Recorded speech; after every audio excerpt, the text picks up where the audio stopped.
시애틀 순복음교회 성도 여러분, 한 주간도 주님의 은혜 가운데 평안하셨습니까? 오늘도 참 좋은 날입니다. 이 귀하고 복된 주일 아침에 하나님께 정성껏 예배드리시고 주님이 우리를 위해서 준비하신 크고 놀라우신 사랑과 은혜와 평강이 넘치시기를 예수님의 이름으로 축원드립니다. 우리 다 같이 사도신경 하심으로써 5월 9일 둘째 주 주일 예배를 하나님께 드리겠습니다. 전능하사 천지를 만드신 하나님 아버지를 내가 믿사오며 그 외아들 우리 주 예수 그리스도를 믿사오니 이는 성령으로 잉태하사 동정녀 마리아에게 나시고 본디오 빌라도에게 고난을 받으사 십자가에 못 박혀 죽으시고 장사한 지 사흘 만에 죽은 자 가운데서 다시 살아나시며 하늘에 오르사 전능하신 하나님 우편에 앉아 계시다가 저리로서 산자와 죽은 자를 심판하러 오시리라. 성령을 믿사오며 거룩한 공예와 성도가 서로 교통하는 것과 죄를 사하여 주시는 것과 몸이 다시 사는 것과 영원히 사는 것을 믿사옵나이다. 아멘. 오늘 은혜 받으실 하나님의 말씀은 로마서 5장 6절에서 10절 말씀입니다. 로마서 5장 6절에서 10절까지 말씀을 다 같이 봉독하시겠습니다. 우리가 아직 연약할 때에 기약대로 그리스도께서 경건하지 않은 자를 위하여 죽으셨도다. 의인을 위하여 죽는 자가 쉽지 않고 선인을 위하여 용감히 죽는 자가 혹 있거니와 우리가 아직 죄인 되었을 때에 그리스도께서 우리를 위하여 죽으심으로 하나님께서 우리에 대한 자기의 사랑을 확증하셨느니라. 그러면 이제 우리가 그의 피로 말미암아 의롭다 하심을 받았으니 더욱 그로 말미암아 진노하심에서 구원을 받을 것이니 곧 우리가 원수 되었을 때에 그의 아들의 죽으심으로 말미암아 하나님과 화목하게 되었은즉 화목하게 된 자로서는 더욱 그의 살아계심으로 말미암아 구원을 받을 것이니라. 아멘. 함께 봉독한 말씀을 가지고 위대한 사랑이라는 제목으로 은혜 나누겠습니다. 오늘은 마더스 데이입니다. 우리 어머니의 그 크신 사랑과 그 은혜에 감사하는 날이죠. 비록 코로나 사태로 인해서 예전과 같이 온 가족이 모여 함께 기뻐하는 일들이 쉽지는 않지만 그럼에도 불구하고 사랑하는 어머니에 대한 그 마음, 그 감사하는 마음만큼은 변함이 없을 것입니다. 이 세상에서 가장 위대한 것을 꼽으라면 바로 사랑이라고 할 수 있겠죠. 그 중에서도 어머니의 사랑은 굉장히 독보적인 사랑일 것입니다. 아버지의 사랑도 있고 친구의 우정도 있고 연인 간의 그런 열정적인 뜨거운 사랑도 있을 수 있겠지만 어머니의 사랑은 그 모든 사랑과는 조금 독특한 특징이 있습니다. 자식이 부모의 말을 잘 듣지 않거나 때로는 부모의 마음을 속상하게 하고 굉장히 섭섭한 마음을 들게 할 수도 있습니다. 그렇지만 그럼에도 불구하고 어머니의 사랑은 변함이 없고 늘 아무 일도 없었다는 듯이 대하면서 그렇게 죽는 순간까지 끝까지 자식을 사랑합니다. 아무튼 이 세상에 존재하는 모든 사랑은 그것으로 충분한 가치가 있고 그것으로 충분히 위대하다고 할 수 있습니다. 그럼에도 사람들은 어머니의 사랑을 자주 이야기하는 것은 그 사랑이 부드럽고 모든 것을 포용해주고 그 사람으로 하여금 다시 도전할 수 있는 용기와 기회를 제공해 준다는 점에서 굉장히 가치가 있다고 할 수 있습니다. 우리가 하나님을 다 이해할 수는 없지만 아마도 이 어머니의 사랑을 통해서 하나님의 사랑이 이루어질 것이다 라는 어렴풋한 짐작을 해볼 수 있겠죠. 오늘 우리가 함께 봉독한 로마서 5장 6절에서 8절 말씀을 보면 하나님의 사랑, 그 중에서도 예수 그리스도의 그 사랑은 사랑하고 용납하고 포용할 수 있는 어떤 범위를 훨씬 넘어선 사랑이라는 것을 알 수 있습니다. 함께 보겠습니다. 우리가 아직 연약할 때에 기약대로 그리스도께서 경건하지 않은 자를 위하여 죽으셨도다. 예수 그리스도가 죽으셨다라는 사건으로 출발하고 있는 것이죠. 그런데 그 죽음이 기약하신 대로, 약속하신 대로 죽임을 당하셨다라는 것이죠. 그러면 미리 예언하셨고 그 준비된 그 죽음은 정말 목숨을 바칠 만큼 가치가 있는, 내 목숨과 맞바꿔도 결코 아깝지 않은 그런 대상을 위해서 죽었을까요? 로마서 5장 6절은 그렇게 말하고 있지 않습니다. 우리가 아직 연약할 때라고 말하고 있습니다.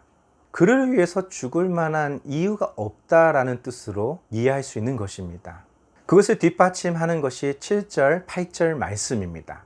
함께 보겠습니다. 의인을 위하여 죽는 자가 쉽지 않고 선인을 위하여 용감히 죽는 자가 혹 있거니와. 7절 말씀을 이렇게 말하고 있습니다. 의로운 사람, 적어도 저 사람을 지키기 위해서 기꺼이 나의 목숨을 희생하는 것, 그것도 쉽지 않다라는 것이죠. 그리고 이 땅에, 이 세상에 꼭 필요한 저러한 선한 사람이 반드시 살아남아야 한다라는 일념으로 대신 희생하는 사람은 있을 수도 있다라는 것이죠. 그런데 8절 말씀을 보겠습니다. 우리가 아직 죄인 되었을 때에 그리스도께서 우리를 위하여 죽으심으로 하나님께서 우리에 대한 자기의 사랑을 확증하셨느니라.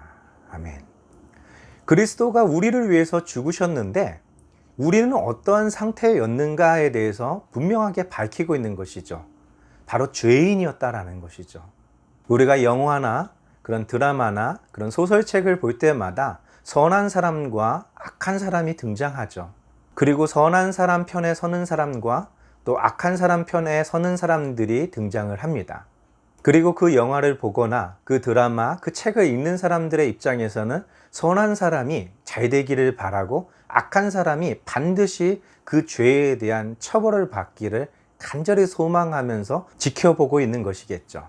가장 허무한 작품들은 그런 선한 사람들이 억울하게 죽임을 당하는 것으로 끝나거나 그 악한 자의 악행이 영원히 묻혀버림으로써 그런 악한 자들은 유유하게 살아가는 모습으로 끝난다면 많은 사람들이 그 작품에 대하여 실망을 하고 불편함을 느끼고 때로는 분노하는 그런 모습도 보일 것입니다. 그만큼 우리가 가지고 있는 기본적인 상식선에서는 악한 자들은 그에 상응하는 처벌을 받는 것입니다. 그리고 선한 자가 더 이상 고통을 받거나 더 이상 희생하는 일이 없도록 하는 것이 그것을 바라보는 사람들의 마음일 것입니다. 그런 관점에서 우리가 성경을 바라본다면 선하시고 온전하시고 늘 성실하신 하나님이 늘 고통을 받습니다. 하나님께서는 우리와 하셨던 모든 약속을 성실하게 지키셨습니다. 반면 사람들은 하나님께서 우리에게 주신 것들, 그것에 대해서 소중히 여기지도 않았을 뿐더러 하나님과 약속했던 것조차도 지키지 않습니다.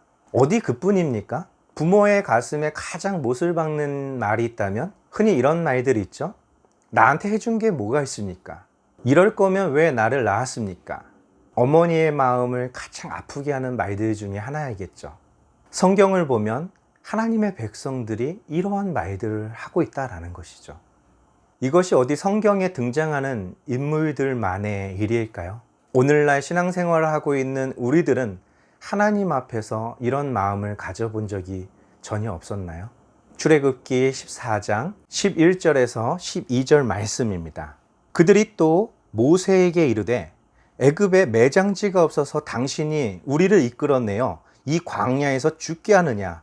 어찌하여 당신이 우리를 애굽에서 이끌어내어 우리에게 이같이 하느냐? 우리가 애굽에서 당신에게 이른 말이 이것이 아니냐? 이르기를 우리를 내버려 두라. 우리가 애굽 사람을 섬길 것이라 하지 아니하였더냐? 애굽 사람을 섬기는 것이 광야에서 죽는 것보다 낫겠노라. 아멘. 우리가 출애굽기에 기록되어 있었던 10가지 재앙 사건에 대하여 잘 알고 있을 것입니다. 애굽의 바로 앞에서 하나님이 하나님의 백성인 이스라엘을 건져내시기를 얼마나 원하고 계시는지 알게 하셨고, 또 이스라엘 백성들에게는 그의 조상인 아브라함과 이삭과 야곱에게 약속하셨던 젖과 꿀이 흐르는 땅 가나안 땅을 주고자 하는 그 하나님의 그 언약을 기억하시고 행하셨던 많은 사건들을 우리는 기억하고 있을 것입니다. 그 중에서도 10번째 재앙 사건이었던 유월절 사건은 이스라엘 민족들에게 뿐만 아니라 오늘날 기독교인들에게 있어서도 굉장히 중요한 사건이었습니다.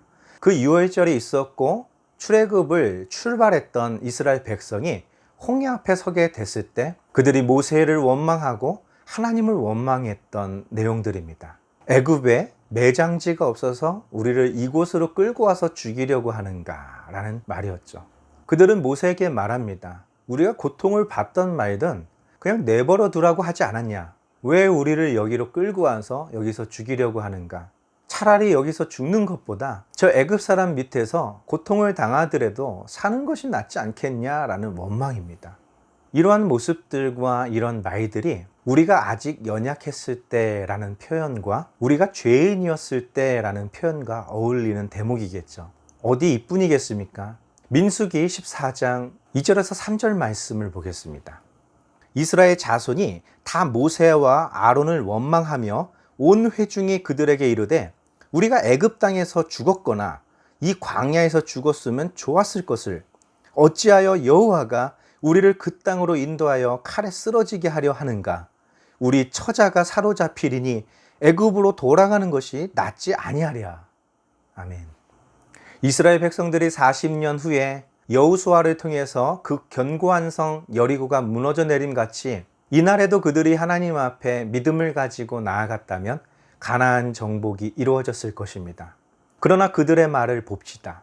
우리가 애굽에서 죽었더라면 더 좋았을 것이다. 아니면 저 광야에서 차라리 죽었으면 더 좋았을 것이다 라는 말이겠죠. 이 말은 하나님의 약속의 축복의 문턱 앞에서 그들은 두려움을 느꼈다라는 것이죠. 어떤 두려움일까요?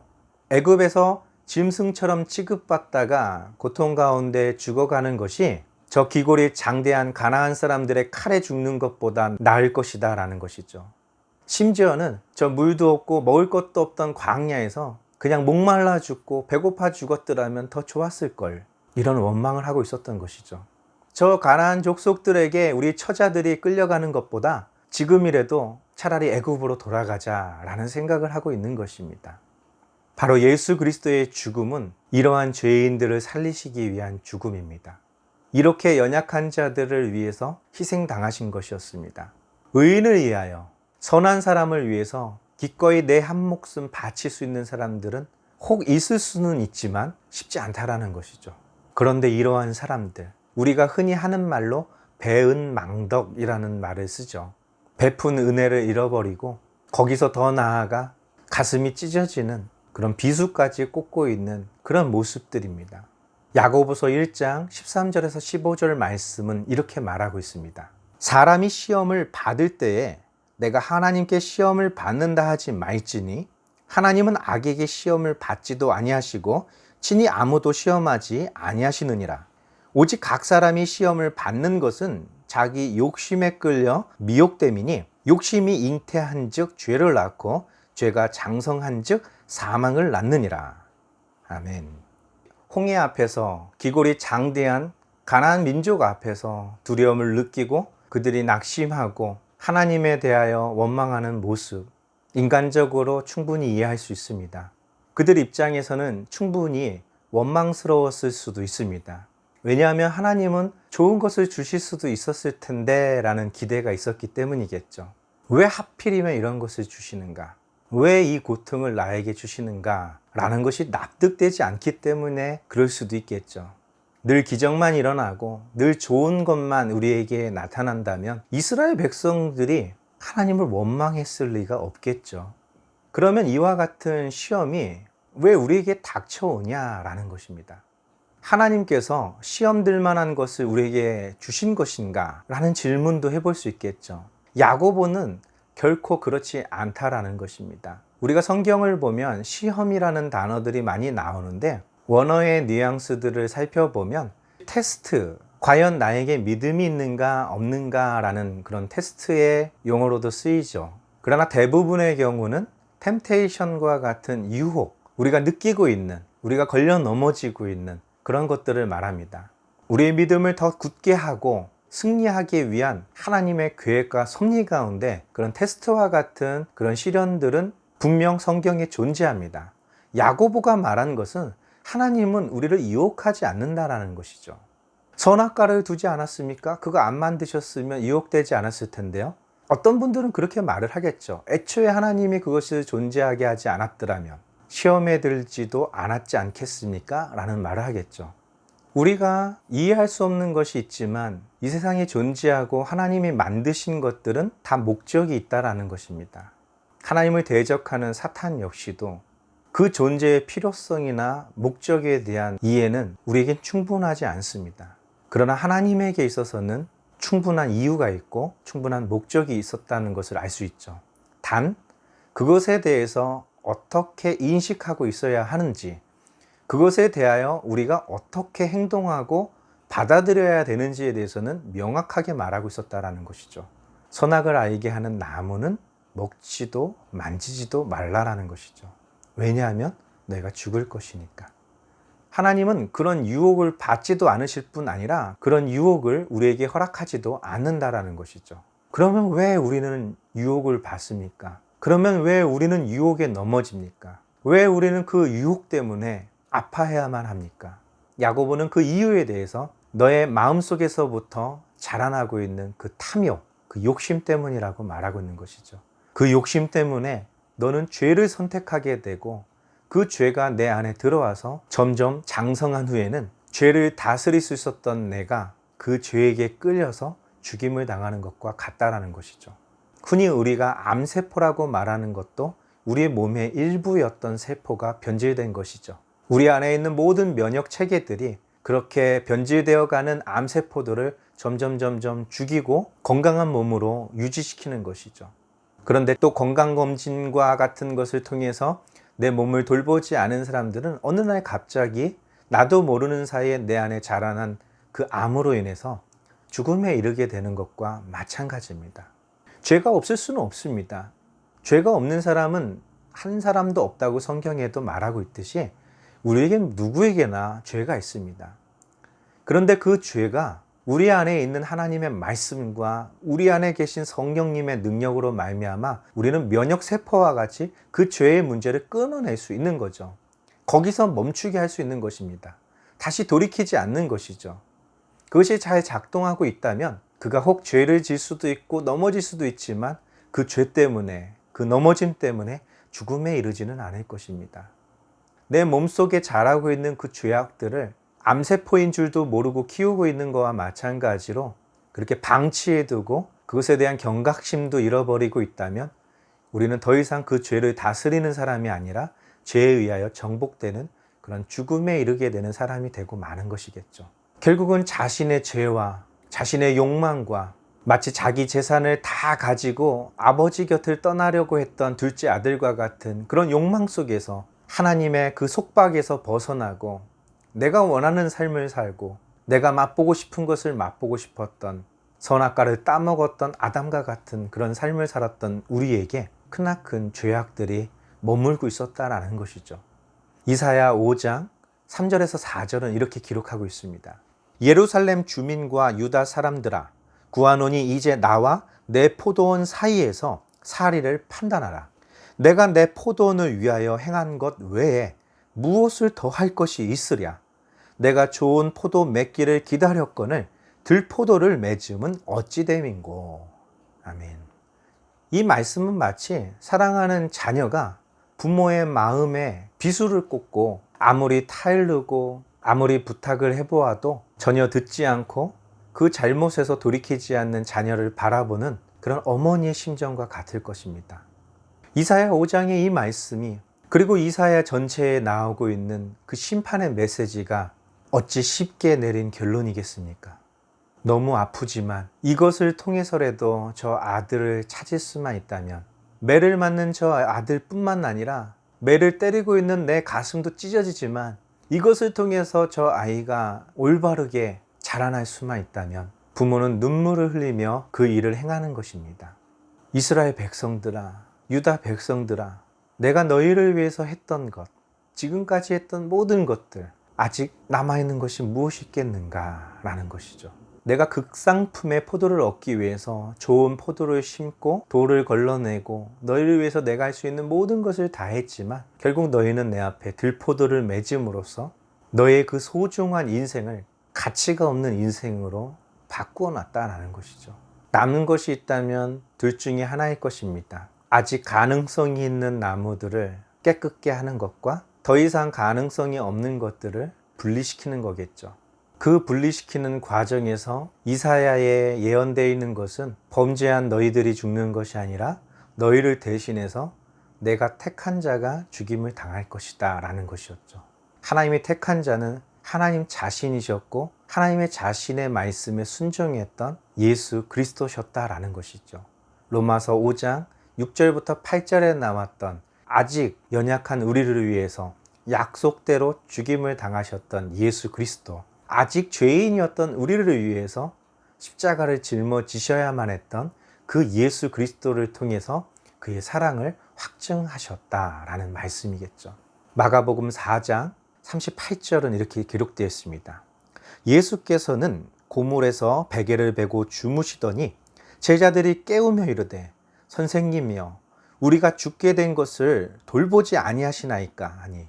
아멘. 온 힘을 다해 하나님의 복음과 병든 자를 치료하셨던 예수 그리스도는 몹시 지치시고 피곤하셔서 그 풍랑 중에서도 깊은 잠에 빠져 계십니다. 풍랑이 불기 전 평안이 있을 때는 그들의 눈과 그들의 마음에는 예수 그리스도가 존재하지 않았습니다. 언제 그들의 눈에 예수 그리스도가 보이기 시작합니까? 바람과 풍랑이 닥쳐왔을 때 그때 예수님을 바라보게 됩니다. 그리고 원망하게 되겠죠. 우리는 죽게 되었는데 주님 어찌하여 돌보지 않으십니까? 라는 말이었겠죠. 마치 출애굽 때에 애굽에서 죽었으면 좋았을걸, 저 광야에서 죽었으면 좋았을걸, 그런 어리석은 이스라엘 백성들의 대답과 지금 예수님의 제자의 대답이 뭐가 다릅니까? 예수님이 이 땅에 오신 목적은 그들을 영원한 죽음에서, 그 형벌에서 건지기 위해서 오신 것입니다. 그들의 죽음, 그들의 죄악을 그대로 내버려 두지 않으시려고 예수님이 오신 것이었습니다. 원망을 들으셔야 될 예수님이 아니라는 사실이죠. 여기에 대해서 로마서 6장 21절에서 23절은 이렇게 기록하고 있습니다. 너희가 그때 무슨 열매를 얻었느냐? 이제는 너희가 그 일을 부끄러워하나니 이는 그 마지막이 사망임이라. 그러나 이제는 너희가 죄로부터 해방되고 하나님께 종이 되어 거룩함에 이르는 열매를 맺었으니 그 마지막은 영생이니라. 죄의 삭은 사망이요 하나님의 은사는 그리스도 예수 우리 주 안에 있는 영생이니라. 아멘.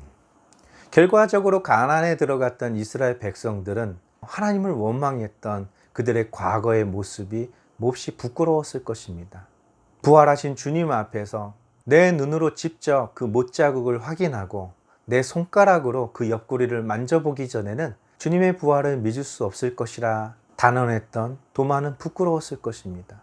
부활하신 주님 앞에서 내가 도무지 예수님을 알지 못한다고 부인했던 베드로는 부끄러웠을 것입니다. 그러나 그러한 원망, 그런 부끄러움, 그런 수치심 속에 계속해서 머물고 있다면 결국 우리에게 남는 것은 그 죄의 삭신 사망일 것입니다.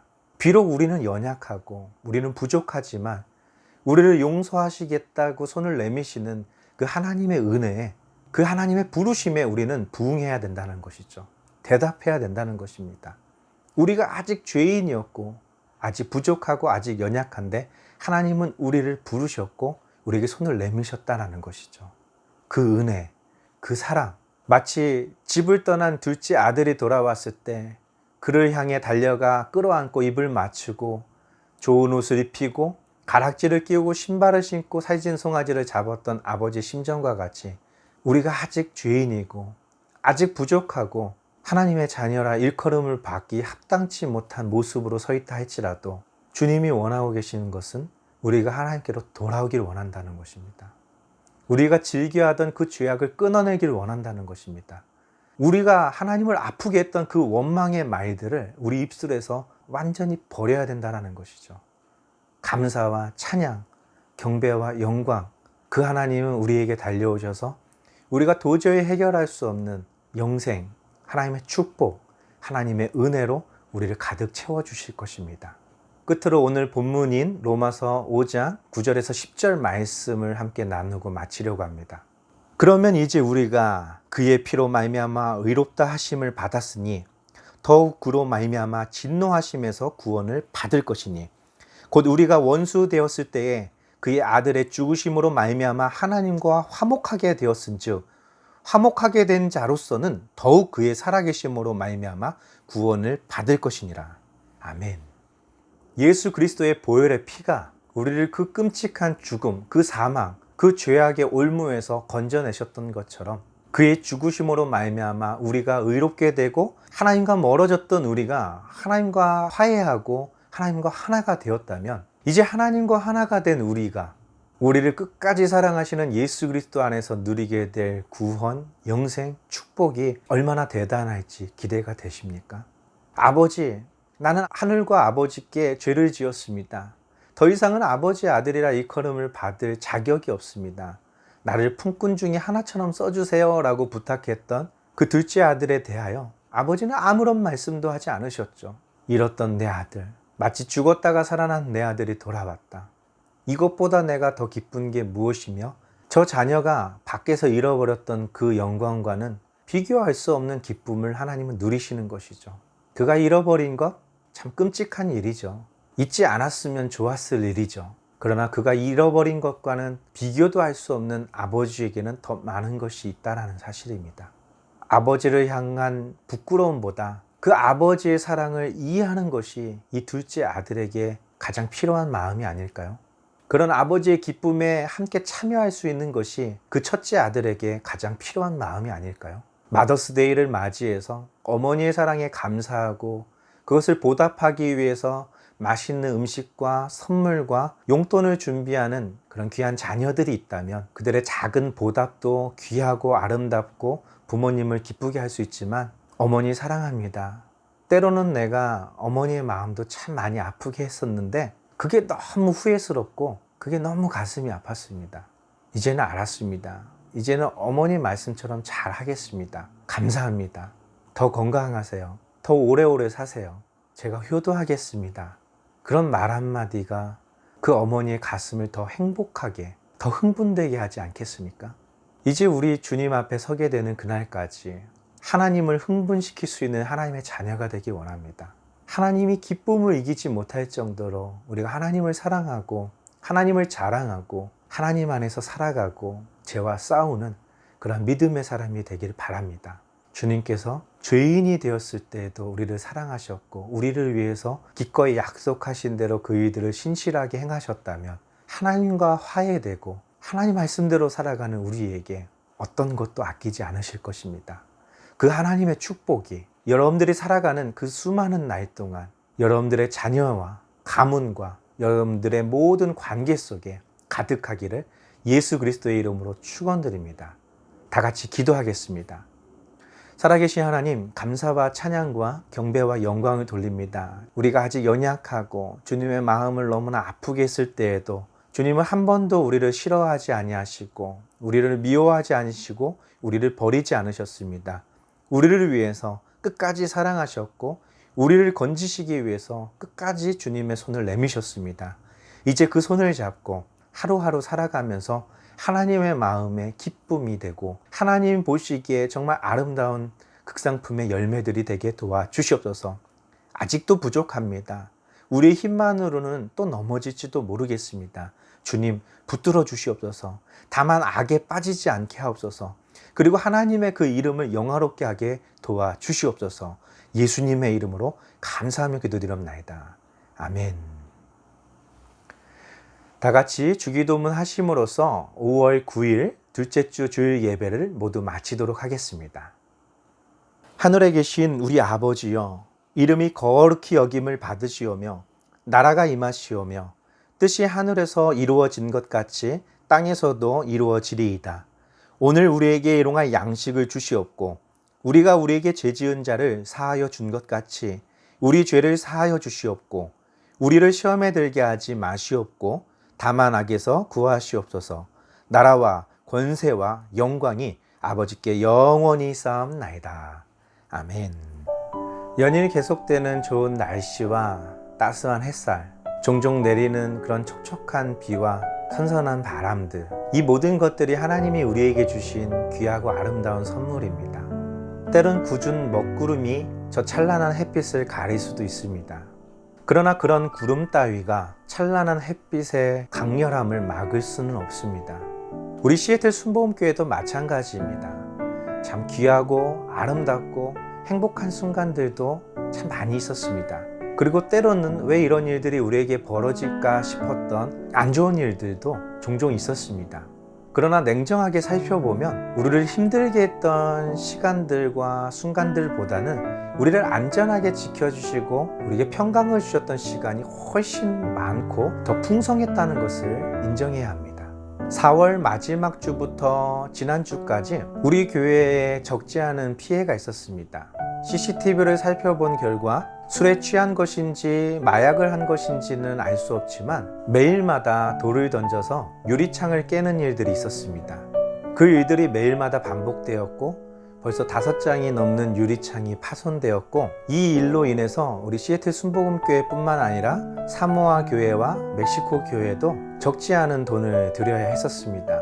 보험 처리를 통해서 우리의 피해를 최소화하고 싶었지만 더 이상 보험 처리하는 것에 있어서는 오히려 좋지 않은 결과를 가져올 수도 있다는 이야기를 듣게 되었습니다. 다행히 지난 수요일부터는 이러한 일들이 멈췄습니다. 그렇다고 손 놓고 있을 수는 없고요. 우리가 그것에 대한 대비와 준비를 해야 될 것이라고 생각합니다. 그래서 다음 주일은 예배 후에 우리가 이것에 대해서 어떻게 할 것인지에 대한 회의를 하게 될 것입니다. 그 회의에 참석하기를 원하시는 분들은 16일 주일 예배 후에 우리가 잠시 회의를 할 건데 그때 참석해 주시고요. 마스크를 쓰시고 6피트 이상 떨어진 상태에서 우리가 회의를 하게 될 것입니다. 여러 가지 사정으로 회의에 참석할 수 없는 분들은 회의에 참석한 분들이 결정해 주신 거에 협조해 주시고요. 좋은 의견이나 자신의 어떤 생각이 있으신 분들은 카톡을 통해서 저에게 좋은 의견을 주시면 그것도 회의 때 우리가 함께 논의하도록 하겠습니다. 우리가 논의하게 될 것은 더 이상 유리 파손과 같은 일들이 없게 하기 위한 최소한의 방법을 생각하는 것입니다. 그리고 또 한 가지, 이것은 오래전부터 여러분들과 함께 나누고 싶었던 부분인데, 우리 교회가 주일학교를 시작했는데요. 주일학교뿐만 아니라 아주 어린 영유아의 아기를 두신 그런 부모들이 우리 교회를 찾았을 때 그들이 안전하게 아이들을 돌보면서 예배 드릴 수 있는 그런 공간들, 그것을 마련하기 위해서 저 2층을 활용하는 방법에 대해서 함께 논의하게 될 것입니다. 크게 2가지 안건, 더 이상 우리 교회를 파손시키거나 교회 안으로 침범할 수 있는, 그것을 막을 수 있는 최소한의 방법을 함께 논의하게 될 것이고요. 이제 미래 우리 교회를 위해서, 교회 학교를 위해서 저 2층을 어떻게 활용할 것인지에 대해서 이 2가지를 우리 논의하게 될 것입니다. 시간이 허락되시고 함께 하기를 원하시는 분들은 16일 셋째 주 주일 예배 후에 우리 함께 모여서 논의해 주시고요. 또 참석이 어려우신 분들은 그곳에서 논의한 모든 일들에 대해서 적극적으로 동의해 주시고 기도해 주시고 함께 동참해 주시면 감사하겠습니다. 혹 우리가 물질을 사용해야 한다면 교회가 지불할 수 있는 능력 하에서만 우리가 투자하게 될 것이고요. 별다른 헌금을 걷거나 성도들에게 부담을 주는 일은 없을 것입니다. 그것은 약속을 드리겠습니다. 그러나 우리 교회를 지키는 일과 다음 세대를 준비하는 일에 있어서 우리는 투자를 해야 된다고 생각을 합니다. 그 점에 대해서 함께 기도해 주시고 물질보다는 여러분들의 마음으로 함께 동참해 주시기를 부탁을 드립니다. 한 주간도 주님 은혜 가운데 승리하시기를 예수님의 이름으로 축원드립니다. 할렐루야.